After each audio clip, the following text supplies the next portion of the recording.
Hello students, मैं Deshmukh Singh BSc part first inorganic chemistry की class में लास्ट वीडियो में हम बात कर रहे थे संयोजकता कोष इलेक्ट्रॉन युग्म प्रतिकर्षण सिद्धांत की, जिसे हमने कहा था बेस पर, और उसके दो पोस्टुलेट की बात कर ली थी। दो बिंदुओं की, दो अवग्रहितों की हम बात कर चुके थे।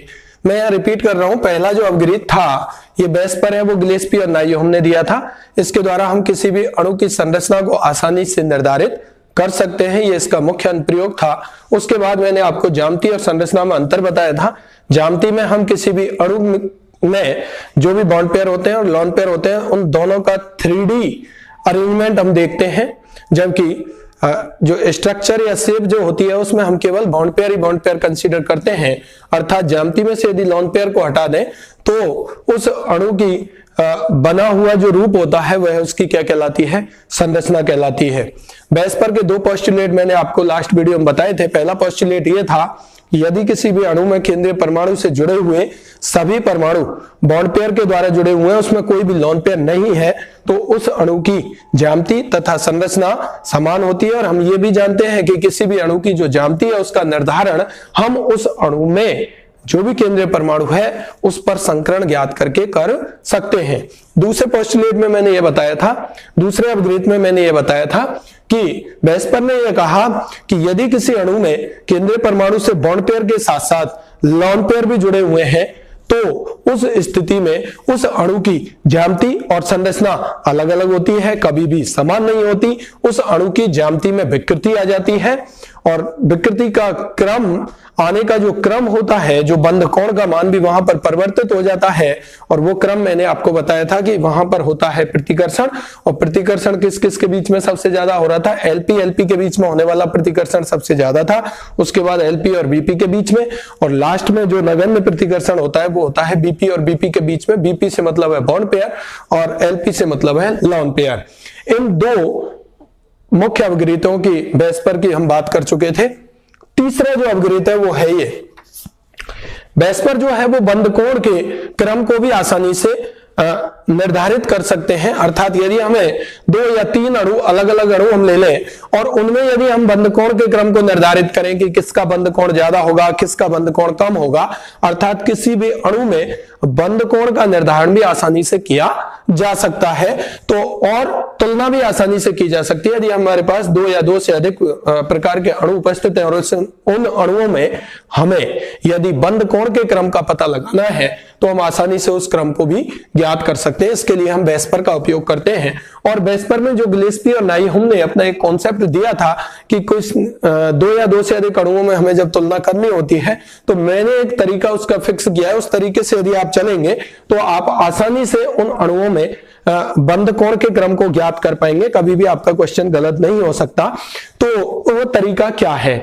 बंध कोण में क्रम आपको ज्ञात करना है, इसका मतलब बंध कोण में तुलना करनी है अलग अलग अणुओं में, तो वो क्रम क्या आएगा? सबसे पहले आपको संकरण का प्रकार निर्धारित करना है। तरीका क्या है बंध कोण का क्रम निर्धारित करने का, तुलना करने का? आप सबसे पहले जिन भी अणुओं में बंध कोण के क्रम की तुलना करने जा रहे हो उनमें केंद्रीय परमाणु होगा। उस केंद्रीय परमाणु पर आपको संकरण ज्ञात करना है। यदि आपका संकरण निकल करके आता है sp, sp2 और sp3 में से कोई, तो आप भी जानते हो कि sp में बंध कोण 180 डिग्री का होता है, sp2 में 120 का और sp3 में 109.28, ठीक है, इतना होता है। और आगे भी आप जाओगे तो वहां पर और भी बॉन्ड एंगल कम होते हुए चले जाते हैं, तो वो सभी यहां पर आ जाएंगे। और जो भी बचे हुए संकरण हैं, सबसे पहले आप जब भी विभिन्न अणुओं के बंध कोण की तुलना आप कर रहे हो तो सबसे पहले उन अणुओं में केंद्रीय परमाणु ज्ञात करेंगे। केंद्रीय परमाणु देखते हुए उन पर संकरण ज्ञात करेंगे, और संकरण का क्रम यदि आता है sp, sp2 और sp3, तो बंध कोण का क्रम क्या होगा? सबसे ज्यादा sp में, फिर sp2 में और फिर sp3 में। आपको दिख रहा है 180, 120, 109। क्यों? इसका कारण क्या है? इसका कारण है कि जो प्रतिशत s लक्षण होते हैं वो बंध कोण के क्या होते हैं? प्रोपोर्शनल होते हैं, समानुपाती होते हैं। sp में 50% s लक्षण है, यहां पर 3 का मतलब यहां पर आपके एस लक्षणों की यदि हम बात कर रहे हैं तो 33% हैं, और यहां पर 4 हैं, 3p और 1s, तो यहां पर एस प्रतिशत एस लक्षण कितने हैं 25। सबसे ज्यादा प्रतिशत एस लक्षण एसपी में है। प्रतिशत एस लक्षण बंद कोण के समानुपाती होते हैं, इस वजह से एसपी में बंद कोण का मान, एसपी संकरण में बंद कोण का मान कितना आता है 180 डिग्री आता है। ठीक है, तो पहले जब भी आप बंद कोण की तुलना विभिन्न अणुओं के मध्य में करने जा रहे हो, आपको सबसे पहले संकरण का प्रकार निर्धारित करना है। अब मान लीजिए आपके पास जब संकरण का प्रकार इस क्रम को ज्ञात करने में फेल हो जाए, कैसे कि मान लीजिए एक अणु तो sp का आ गया, sp संकरित युक्त आ गया, दो अणु sp2 वाले आ गए, तो हमें ये तो पता चल गया कि sp वाले का ज्यादा होगा और sp2 वालों का कम होगा। लेकिन दो sp2 वाले आ गए तो उस स्थिति में उन दोनों का क्रम क्या होगा। तो जब ये पहला पॉइंट फेल हो जाए, दैट मींस संकरण का प्रकार ज्ञात करने के बाद हम बंद कोण के क्रम को निर्धारित ना कर पाए, तो दूसरा आपको जाना है किस पर, इस पर कि यदि उसमें एलपी बढ़ रहे हैं, एलपी का मतलब लॉन पेयर बढ़ रहे हैं, अयुग्मित इलेक्ट्रॉन युग्मों की संख्या बढ़ रही है, तो बंद कोण क्या होता है, घटता है। क्या होता है, घटता है। इसका कारण क्या है, इसका कारण है ये पॉइंट नंबर 2 बेस्पर का, क्योंकि बेस्पर ने कहा था कि जैसे जैसे लॉन पेयर बढ़ेंगे तो लॉन पेयर के बीच में रिपल्सन होगा, जैसे ही रिपल्सन होगा तो बॉन्ड पेयर के बीच का बंद कोण कम हो जाएगा। किस तरीके से वो आप देखेंगे ऐसे, ये मेरे पास कोई टेट्राहेड्रल है, कोई चतुष्फलक मेरे पास है, और आप यहां ये देख लें कि मान लीजिए ये मेरे पास 3 बॉन्ड पेयर है, ये नीचे वाले, और एक लॉन पेयर है ऊपर वाला, ये मेरा लॉन पेयर है और 3 है बॉन्ड पेयर। अब मैं ये कह रहा हूं कि जैसे जैसे लॉन पेयर बढ़ते हैं, लॉन पेयर आ गया इसमें, तो लॉन पेयर और बॉन्ड पेयर के बीच में होने वाला रिपल्सन ये रहा, या यहां से ये रहा रिपल्सन, या यहां से ये वाला रिपल्सन, इन दोनों के बीच का रिपल्सन, ये लॉन पेयर है और ये बॉन्ड पेयर है। लॉन पेयर बॉन्ड पेयर के बीच में रिपल्सन होगा, और उस रिपल्सन की वजह से क्या होगा, ये एक दूसरे से दूर हटेंगे। रिपल्सन का मतलब होता है हटना, दूर हटेंगे तो उसका प्रभाव कहां पड़ेगा, इस बॉन्ड पर पड़ेगा, इन दोनों बॉन्ड पर। जैसे ये दूर हटेंगे तो इन दोनों के बीच का एंगल क्या हो जाएगा, कम हो जाएगा, या इन दोनों के बीच का एंगल क्या हो जाएगा, कम हो जाएगा। इसलिए हम कहते हैं जैसे जैसे लॉन पेयर बढ़ते हुए चले जाएंगे तो लॉन पेयर के बीच में रिपल्सन होगा, ठीक है, चाहे वो लॉन पेयर बॉन्ड पेयर के बीच में भी रिपल्सन होगा, लेकिन लॉन पेयर के बीच में होने वाला रिपल्सन ज्यादा होता है, इसलिए लॉन पेयर के बीच में रिपल्सन होगा जब प्रतिकर्षण होगा, जैसे मान लीजिए ये है, ठीक है। अब यहां पर ये आपका वी शेप कोई अणु है, मान लीजिए वाटर, और ये लॉन पेयर आया कोई, ठीक है, पहले इसमें लॉन पेयर नहीं था। जैसे लॉन पेयर आया, इस लॉन पेयर और बॉन्ड पेयर के बीच में रिपल्सन होगा, रिपल्सन से क्या आ जाएगा, ये इधर, ठीक है, और ये इधर भागेगा तो पहले बॉन्ड देखिए, ये बॉन्ड एंगल देखना है हमें, ये वाला बॉन्ड एंगल आपको देखना है। मान लीजिए पहले कितना भी था, जैसे ही ये लॉन पेयर ये रहा और बॉन्ड पेयर ये रहा, इनके बीच में रिपल्सन होगा, ये दोनों एक दूसरे से दूर हटेंगे, तो देखिए नीचे वाला ये जो, जैसे मैं हिला रहा हूं, ये वाला बॉन्ड जो है, ये वाला बॉन्ड अंदर की तरफ आया, तो ये बॉन्ड एंगल जितना पहले था उतना बॉन्ड एंगल नहीं रहेगा। इसका मतलब ये हुआ कि जैसे जैसे किसी भी अणु में एलपी बढ़ते हुए चले जाएंगे तो बॉन्ड एंगल लगातार घटता हुआ चला जाएगा, बंद कोण लगातार घटता हुआ चला जाएगा, ठीक है। मान लीजिए ये स्थिति भी फेल हो जाती है और इससे भी हम पता नहीं लगा पाए कि बॉन्ड एंगल का क्रम क्या होगा। पहले आपको संकरण देखना है, दूसरा आपको नंबर ऑफ अनपेयर्ड इलेक्ट्रॉन देखने हैं, अयुग्मित इलेक्ट्रॉन देखने हैं, लॉन पेयर देखने हैं, वो बढ़ेंगे बॉन्ड एंगल कम हो जाएगा। मान लीजिए ये भी फेल हो गया और ये भी फेल हो गया, यहां से आप कोई निष्कर्ष नहीं निकाल पाए। तीसरा आप चलेंगे यहां केंद्रीय परमाणु की विद्युत ऋणता। अब आप जाएंगे किस पर, केंद्रीय परमाणु की विद्युत ऋणता पर, कि जो केंद्रीय परमाणु है उसकी विद्युत ऋणता यदि बढ़ रही है तो बंद कोण क्या होता है, बढ़ता है। बंद कोण क्या होता है, बढ़ता है, ठीक है। यदि केंद्रीय परमाणु है उसकी विद्युत ऋणता बढ़ती है तो बंद कोण बढ़ता है। यहां पर तब आना है पॉइंट नंबर 3 पर, जब आप पॉइंट नंबर 1 और 2 जब आप बंद कोण के क्रम को निर्धारित नहीं कर पाए तो फिर कौन करेगा, 3 नंबर। मान लीजिए 3 नंबर भी फेल हो गया, अभी मैं एग्जांपल कराऊंगा, वहां से आप देख पाएंगे इसको। तो आप आएंगे फिर केंद्रीय परमाणु से भी तो अन्य परमाणु जुड़े, उनकी भी तो विद्युत ऋणता अलग हो सकती है। अगर केंद्रीय परमाणु से जुड़े हुए अन्य परमाणु की विद्युत ऋणता जब बढ़ती है तो बंद कोण क्या होता है, घटता है, ठीक है। ये क्रम बताया मैंने। पहले आप देखेंगे संकरण, यदि संकरण निर्धारित नहीं कर पाए, संकरण कर दे तो ये क्रम होगा, संकरण नहीं कर पाए तो फिर जाएंगे एलपी, एलपी बढ़ेंगे बॉन्ड एंगल घटेगा, यदि वो भी डिसाइड नहीं कर पाए तो फिर आप जाएंगे कहां, केंद्रीय परमाणु की विद्युत दृढ़ता बढ़ेगी तो बंद कोण बढ़ेगा, ठीक है। और चौथा है, यदि केंद्रीय परमाणु से ये भी डिसाइड नहीं कर पाए तो केंद्रीय परमाणु से पड़ोस में कौन है, पड़ोसी कौन जुड़ा हुआ है, अन्य परमाणु कौन से जुड़े हुए हैं, यदि वो उनकी विद्युत दृढ़ता बढ़ती है तो बंद कोण घटता है। ये बात हुई बेस्पर के पॉइंट नंबर 3 की, इंपॉर्टेंट है। पॉइंट नंबर जो 4 है बेस्पर का, अवगृहित 4, पोस्टुलेट 4, वो क्या कहता है कि यदि किसी अणु में कोई द्विबंध है और कोई एकल बंध है तो द्विबंध हमेशा अधिक आयतन घेरता है, अधिक स्थान घेरता है, अधिक आयतन घेरता है किसकी तुलना में, एकल बंध की तुलना में। द्विबंध अधिक रिक्त स्थान घेरता है, अधिक आयतन घेरता है, ऑक्युपाई करता है, किसकी तुलना में, कंपेयर टू सिंगल बॉन्ड। जैसे मान लीजिए कोई एग्जांपल मैंने लिया, COCl2 है, क्या है, COCl2, इसकी स्ट्रक्चर ये होगी, हाइब्रिडाइजेशन हम निकाल सकते हैं, संकरण इस पर ज्ञात कर सकते हैं, त्रिकोणीय द्वैत, यहां से मैं देख सकता हूं कि ये COCl2 की स्ट्रक्चर मैंने आपको बताई, ठीक है। अब यहां से आपको ये देखना है कि मान लीजिए एक बॉन्ड एंगल है आपके पास A और एक है बॉन्ड एंगल B, तो ये B वाला बॉन्ड एंगल तो दो सिंगल बॉन्ड के बीच का है, समझ में आया, और A वाला बॉन्ड एंगल किसका है, इसका है, डबल बॉन्ड का, ठीक है। डबल बॉन्ड से यहां, तो डबल बॉन्ड ज्यादा रिक्त स्थान ऑक्युपाई करता है, ज्यादा स्थान घेरता है, अधिक आयतन घेरता है। जब ज्यादा आयतन घेरेगा इसका मतलब जैसे ये ज्यादा घेरेगा तो ये अंदर की तरफ आएंगे, और अंदर की तरफ आने का मतलब इसका एंगल कम हो जाएगा, इसलिए हम बोलेंगे कि ए का एंगल बंद कोण का क्रम है। ये क्या है, बंद कोण का क्रम। यदि हम बात करें द्विबंध की किसी भी अणु में और हम बात करें एकल बंध की, और वहां पर यदि हम बंद कोण का क्रम निर्धारित कर रहे हैं तो द्विबंध जहां पर है वो अधिक आयतन घेरता है, इसलिए उसका बंद कोण का मान एकल बंध के बंद कोण की तुलना में अधिक होगा। उसका कारण आपको दिख रहा होगा, ये ज्यादा आयतन घेरेगा तो ये इस पर प्रेस करेगा तो ये अंदर की तरफ आएंगे, अंदर की तरफ आएंगे तो बॉन्ड एंगल कम होगा, ठीक है। ये बात हुई पॉइंट नंबर 4 की।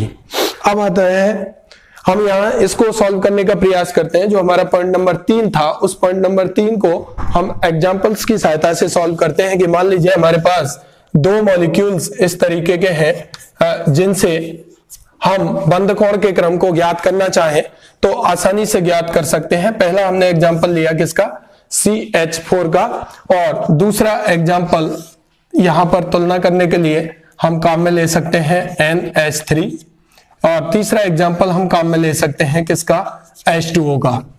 तो इन तीनों में यदि हमें बंद कोण के क्रम की तुलना करनी है तो क्रम क्या आना चाहिए, या फिर हम पहले संकरण के आधार पर देख लेते हैं। मान लीजिए पहला एग्जांपल हम ले लेते हैं, कौन सा, एक CH4 और एक BF3 और एक ले लिया मैंने BeCl2, ठीक है।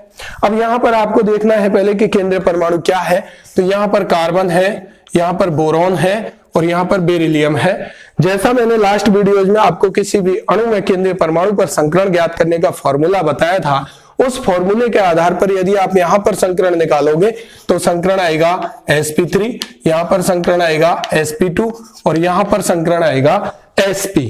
जब संकरण यहां sp आएगा, यहां sp2 आएगा और यहां sp3 आएगा, और मुझे इन तीनों अणुओं में बंद कोण का क्रम निर्धारित करना है, तो आप बताइए। जब बंद कोण का क्रम मैं निर्धारित कर रहा हूं तो पहला पॉइंट यही है कि हम पहले संकरण देखेंगे, और संकरण में ही आपको तीनों अणुओं में अलग अलग संकरण मिल चुका है, इसलिए क्रम यहीं से निर्धारित हो जाएगा।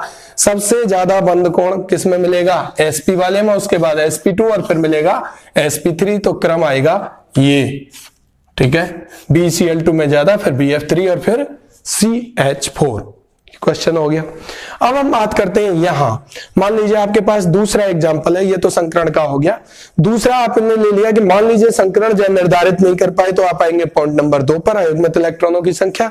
ये डिसाइड नहीं कर पाए तो फिर जाएंगे हम केंद्रीय परमाणु की विद्युत दृढ़ता पर। ये भी डिसाइड नहीं कर पाए तो फिर हम जाएंगे केंद्रीय परमाणु से जुड़े हुए अन्य परमाणु की विद्युत दृढ़ता कैसी है। तो देखिए ये एग्जाम्पल एक हो गया। दूसरे एग्जाम्पल की बात करता हूं, ये 3 अणु मेरे पास है, यहां पर मुझे इन तीनों में बंद कोण के क्रम को ज्ञात करना है। तो देखिए जब आप संकरण निर्धारित करेंगे, जो मैंने तरीका बताया उसके आधार पर, तो यहां पर संकरण आएगा sp3, यहां पर भी संकरण आएगा sp3 और यहां पर भी संकरण आएगा sp3। तो तो देखिए पहला पॉइंट फेल हो जाता है। जिन 3 अणुओं में हमें बंद कोण के क्रम की तुलना करनी है उनमें संकरण तीनों में ही sp3 है, इसलिए ये पॉइंट इनके बंद कोण के क्रम को ज्ञात नहीं कर सकता। फेल होने से मतलब ये है। अब हम बात करते हैं पॉइंट नंबर 2 की। जब इससे हम ज्ञात ना कर पाए तो हम जाएंगे आगे। आगे इसने कहा है कि यदि अयुग्मित इलेक्ट्रॉनों की संख्या बढ़ती है, Lp बढ़ते हैं, तो क्या होगा? Lp बढ़ते हैं तो बंद कोण कम हो जाएगा। जब आप यहां देखोगे तो यहां पर Lp कितने हैं? यहां पर Lp 0 है, यहां पर 1 है और यहां पर 2 है। आगे हम एक टेबल पढ़ेंगे, वहां से आपको पता चल जाएगा। जैसे मैंने आपको तरीका बताया था निकालने का, आप मेरा लास्ट वीडियो देख सकते हैं जहां से हम संकरण का प्रकार निर्धारित करते हैं, उसे ढंग से समझना है, तभी बेस पर समझ में आएगा। तो यहां से यहाँ 0 है Lp, यहां पर 1 है और यहां पर 2 Lp है। ठीक है, अगर 2 Lp है तो देखिए इधर से इधर हम जा रहे हैं तो नंबर ऑफ Lp बढ़ रहे हैं, अयुग्मित इलेक्ट्रॉनों की संख्या बढ़ रही है, और अयुग्मित इलेक्ट्रॉनों की संख्या बढ़ती है तो बंद कोण कम होता हुआ चला जाता है। इसलिए क्रम आएगा सबसे पहले सबसे ज्यादा CH4 में, फिर NH3 में और फिर H2 में। ये कैसे निकाला? आप sp3 निकालोगे, यहाँ 4 जुड़े हुए हैं, 4 होने पर 0, यहाँ 4 आता है इनका मान तो sp3 आता है, लेकिन जुड़ने वाले 3 है इसलिए यहाँ आएगा 1, यहाँ पर 2 ही जुड़े हुए हैं तो Lp आ गए 2, इसलिए बंद कोण का क्रम आएगा ये। क्योंकि इधर से इधर जाने पर आपका क्या हो रहा है?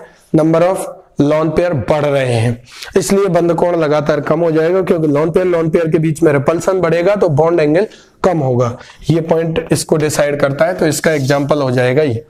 अब हम बात करते हैं कि मान लीजिए मेरे पास ऐसे 2 अणु है, केंद्रीय परमाणु की विद्युत ऋणता बढ़ती है तो बंद कोण बढ़ता है। ठीक है, मैंने एक लिया H2O और एक लिया H2S। इन दोनों में किसका बंद कोण ज्यादा होगा? तो पहले हम केंद्रीय परमाणु देखेंगे। यहाँ ऑक्सीजन है जिसकी संख्या कम है और यहाँ पर है सल्फर। जब आप यहाँ पर संकरण निकालोगे तो संकरण आएगा sp3 और यहाँ पर संकरण आएगा sp3। यहाँ पर स्थिति है 2+2 और यहाँ पर भी स्थिति है 2+2। 2+2 से मतलब है, पहले मैंने लिखा है Bp plus Lp, Bp plus Lp। इसका मतलब अगर हम इन दोनों में तुलना कर रहे हैं बेस पर के आधार पर कि बंद कोण का क्रम क्या होगा, तो देखिए संकरण दोनों में sp3, इसका मतलब पॉइंट नंबर 1 भी निर्धारित नहीं कर सकता। लॉन पेयर देखें तो यहाँ भी 2 लॉन पेयर हैं और यहाँ भी 2 लॉन पेयर हैं, तो पॉइंट नंबर 2 भी डिसाइड नहीं कर सकता क्योंकि अयुग्मित इलेक्ट्रॉनों की संख्या क्या हो गई? समान। अब आते हैं पॉइंट नंबर 3 पर कि विद्युत ऋणता जब बढ़ेगी तो बंद कोण बढ़ेगा। किसकी? केंद्रीय परमाणु की। इसमें केंद्रीय परमाणु कौन है? ऑक्सीजन। इसमें केंद्रीय परमाणु कौन है? सल्फर। यदि केंद्रीय परमाणु की विद्युत ऋणता बढ़ती है और ऑक्सीजन और सल्फर में से किसकी विद्युत ऋणता ज्यादा होती है? ऑक्सीजन की। इसलिए केंद्रीय परमाणु की जब विद्युत ऋणता बढ़ती है तो बंद कोण क्या होगा? बढ़ेगा। इसका मतलब यह हुआ कि H2O का बंद कोण H2S से ज्यादा होगा। उसका कारण क्या है वो आप ढंग से समझ सकते हैं। ये है H2O और ये है H2S। तो यहां पर ऑक्सीजन की विद्युत ऋणता देखिए, ये बॉन्ड के इलेक्ट्रॉन ऑक्सीजन की तरफ चले जाएंगे क्योंकि बॉन्ड हमेशा 2 इलेक्ट्रॉनों से बनता है, और इस बॉन्ड के इलेक्ट्रॉन हाइड्रोजन से ट्रांसफर होकर के किधर? ऑक्सीजन की तरफ जाएंगे क्योंकि ऑक्सीजन की विद्युत ऋणता ज्यादा है किसकी तुलना में? हाइड्रोजन की तुलना में। अब इन दोनों के बीच में क्या हो गया? रिपल्सन। ये ज्यादा नजदीक आ चुके हैं इसलिए रिपल्सन होगा, प्रतिकर्षण होगा, और पहले थे ऐसे तो फिर हो जाएंगे ऐसे। इसका मतलब ये था कि मान लीजिए ये है हमारा H2O, ये रहा H2, ये ऑक्सीजन और ये हाइड्रोजन और ये हाइड्रोजन। ठीक है, और पहले लॉन पेयर यहाँ थे बीच में, जैसे ऑक्सीजन के पास आए तो ये आगे पास में आए, इनमें हुआ रिपल्सन और रिपल्सन से फैलेंगे तो पहले बॉन्ड एंगल इतना था, फिर बॉन्ड एंगल इतना हो गया। इसका मतलब ये हुआ कि H2O में बॉन्ड एंगल ज्यादा होगा। किससे? H2S से। तो जब केंद्रीय परमाणु की विद्युत ऋणता बढ़ती है तो बंद कोण बढ़ता है। यहां पर ऐसा क्यों नहीं हुआ? इसका रीजन ये है कि ऑक्सीजन और सल्फर में से ऑक्सीजन की विद्युत ऋणता ज्यादा, ये इलेक्ट्रॉन जाएंगे तो सही लेकिन इसकी तुलना में कम पास में जाएंगे। यहां पर ज्यादा पास में ना जाकर के कम पास में जाएंगे तो यहां प्रतिकर्षण होगा तो सही लेकिन उतना नहीं होगा जितना H2O में होगा, इसलिए बंद कोण H2O में ज्यादा होगा। किससे? H2S से। क्वेश्चन एग्जाम में आता है तो इसको आप इस इजी गोइंग एक्सप्लेन कर सकते हैं। अब मान लीजिए एक मैं एग्जांपल और लेता हूं जहां से आपको ये निर्धारित करना है कि क्या क्रम आना चाहिए। तो देखिए उस क्रम को हम किस तरीके से निर्धारित करें कि मान लीजिए मैंने एग्जांपल लिया, एक लिया H2O और एक लिया OF2। यहां पर ऑक्सीजन है केंद्रीय परमाणु और यहां पर भी ऑक्सीजन है। जब आप संकरण निकालोगे तो यहां भी संकरण sp3 आएगा, sp3 आएगा। यहां पर स्थिति 2+2 है, यहां भी स्थिति 2+2 है, 2 ही बॉन्ड पेयर है, 2 ही लोन पेयर है। अब यहां पर केंद्रीय पर देखो संकरण निर्धारित नहीं कर सका, अयुग्मित इलेक्ट्रॉन यहां भी 2 है और यहां भी 2 है, ये भी नहीं। केंद्रीय परमाणु की विद्युत ऋणता, यहां भी केंद्रीय परमाणु ऑक्सीजन है, यहां भी ऑक्सीजन है, इसका मतलब ये भी फेल हो गया। तो हम जाएंगे केंद्रीय परमाणु से जुड़े हुए अन्य परमाणु। इसका मतलब केंद्रीय परमाणु तो ये है, इससे जुड़े हुए अन्य परमाणु। अन्य परमाणु का मतलब H2O है तो स्थिति ये है और OF2 है तो स्थिति ये है, ठीक है। अन्य परमाणु की विद्युत ऋणता जब बढ़ती है तो बंध कोण घटता है। केंद्रीय परमाणु से जुड़े हुए अन्य परमाणुओं की विद्युत ऋणता जब बढ़ती है, दैट मींस यहां जुड़े हैं हाइड्रोजन और यहां जुड़े हैं फ्लोरीन, तो विद्युत ऋणता किसकी ज्यादा है? फ्लोरीन की। तो बंध कोण क्या होगा? घटता है। इसका मतलब यहां पर बंध कोण कम होगा, यहां पर बंध कोण ज्यादा आएगा। ये हम डिसाइड किया किससे? इससे। केंद्रीय परमाणु भी समान है, अयुग्मित इलेक्ट्रॉन युग्म भी समान है, संकरण भी समान है, तो लास्ट के पॉइंट से हमने डिसाइड किया। अब यहां पर ये सवाल उठ रहा होगा कि ऐसा क्या हुआ कि इसका बंध कोण ज्यादा हो गया। आप जानते हो इसका बंध कोण 104 डिग्री ये, ठीक है, 109 डिग्री 28 में 104.5 लिखते हैं हम वैसे H2O में। यहां भी हम इसको इस तरीके से डिसाइड कर सकते हैं, 104 डिग्री और 5 मिनट। यहां पर 102 डिग्री आता है। उसका कारण क्या है कि इलेक्ट्रॉन आ जाते हैं यहां पर फ्लोरीन की तरफ, इस बॉन्ड के दोनों इलेक्ट्रॉन फ्लोरीन की तरफ आ जाते हैं और यहां पर चले जाते हैं, कहां पर? ऑक्सीजन की विद्युत ऋणता ज्यादा है तो ऑक्सीजन की तरफ। तो इन इलेक्ट्रॉनों के बीच में जो दूरी है वो हो जाती है कम, प्रतिकर्षण हो जाता है, उससे खुल जाता है, खुलेगा तो बॉन्ड एंगल बढ़ जाएगा। यहां पर इलेक्ट्रॉन पास नहीं जा रहे, किसकी तरफ आ रहे? फ्लोरीन की तरफ, और फ्लोरीन पहले से ही दूर है, इसलिए वहां पर प्रतिकर्षण इतना नहीं होता जितना यहां पर होता है। यदि हम बात करें इसकी तो देखिए H2O में तो इलेक्ट्रॉन पहुंच गए यहां, तो उनके बीच में दूरी हो गई कम, प्रतिकर्षण होगा ज्यादा, खुल जाएगा। और OF2 में इलेक्ट्रॉन आ गए यहां जहां मैंने पकड़ रखा है, और यहां पर जब इलेक्ट्रॉन आएंगे तो उनके बीच में दूरी पहले से ज्यादा है, इसलिए प्रतिकर्षण कम होगा। इसलिए ऐसा हुआ है कि H2O में बॉन्ड एंगल OF2 से ज्यादा होगा। तो आप यदि ये तरीका फॉलो करेंगे तो आसानी से आप बॉन्ड एंगल को डिसाइड कर सकते हो किन्हीं भी अणुओं के बीच में। और हम नेक्स्ट वीडियोज में अलग एग्जाम्पल से इसको समझने का प्रयास करेंगे।